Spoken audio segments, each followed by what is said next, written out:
YSR Congress party చేసిన తప్పులు ఏంటని అనుకుంటున్నారు మీరు? ఏ ఒప్పు చేయబోతున్నా, ఏ ఒప్పు చేయకపోవటం మీరు ఒక మాటలో తీసేకండి. దాని గురించి కొంత ఎన్ని మీకు తెలుస్తుంటాయి, చాలా విషయాలు తెలుస్తాయి కదా. ఏదన్నా మంచి పనిలో పని చేస్తే ఇది ఒక తప్పు అని చెప్పొచ్చు. అదేం చేసినా తప్పు తప్పితే అసలు మంచి పని అన్నది చేయలే.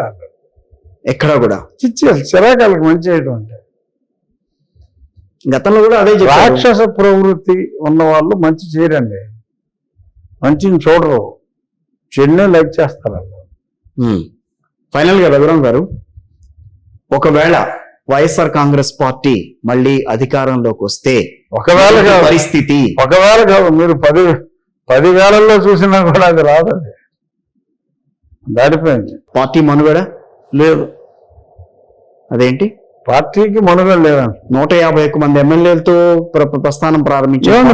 ఇప్పుడు తెలంగాణలో రేపు ఎంపీ ఎలక్షన్ తర్వాత టీఆర్ఎస్ ఉంటుంది అనుకుంటున్నారు మరి? ఎవరైనా 6 నెలల ముందు టీఆర్ఎస్ అనేది జాతీయ పార్టీ అనుకున్నారు. ఆయన కూడా, చంద్రశేఖరరావు గారు కూడా. మరి వాళ్ళ పార్టీ పరిస్థితి ఏంటి? పెరగడం అలా పెరిగిందో, పోయి టైం వచ్చినప్పుడు అలా పోద్దాయి. ఒక ఎంపీ సీట్ కూడా రాదు ఆ పార్టీకి. అలా ఏమవుద్ది? 27 మంది ఎమ్మెల్యేలు వెళ్ళిపోతున్నారు. నీవు నేర్పిన విద్య నిరదాక్ష. కొడుకు, అల్లుడు, పెద్ద ఆయన, ఇంకా తోడళ్ళు, ఇంకులు ఎవరు ఉంటారు, 3-4 కుటుంబ సభ్యులు, అందరూ వెళ్ళిపోతారు. ఎవరు ఉండరంటారు పార్టీ? ఇక్కడ పార్టీ మనుగడ కష్టం అని. ఇక్కడ ఈ పార్టీ పరిస్థితి అంటే అక్కడ ఆ పార్టీ పరిస్థితి అదే ఉంది. సో ఒకసారి కాదు 1000 సార్లు అనుకున్నా కూడా రాబోయేది కూటమి ప్రభుత్వమే. సో మీరు స్పీకర్ అవుతారని చెప్పి కొన్ని వార్తలు అయితే బయటకు వచ్చినాయి. దానికి ఫైనల్ గా మీరు ఇచ్చే ఏదో సోషల్ మీడియాలో కాదా, ఇంట్రెస్ట్ లేదా?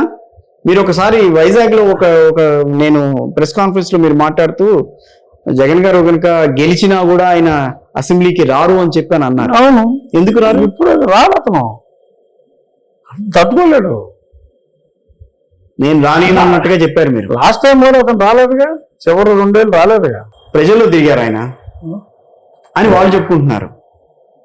అదే ఇప్పుడు ప్రజల్లో తిరగాలంటే అసెంబ్లీ సమావేశం జరిగి 15 రోజులు రావచ్చు కదా. రాలేదు, ఇప్పుడు కూడా రాలేదు. స్పీకర్ అయితే అవుతాను అనుకుంటున్నారా, లేకపోతే మంత్రి పదవిని ఆశిస్తున్నారా? ఫుల్ బ్లాంక్ గా ఉన్నా.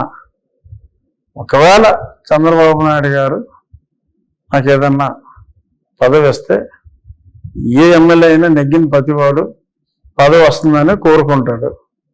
పదవి వస్తే ఆ పదవికి సంబంధించి చేయగలిగిన ప్రజాసేవ చేస్తాం. మంత్రి పదవి ఏది ఆశిస్తున్నారు? నేను బ్లాంక్ గా ఉన్నా. నేను ఫలానా రాసిస్తే అది నాకు ఖచ్చితంగా రాదు.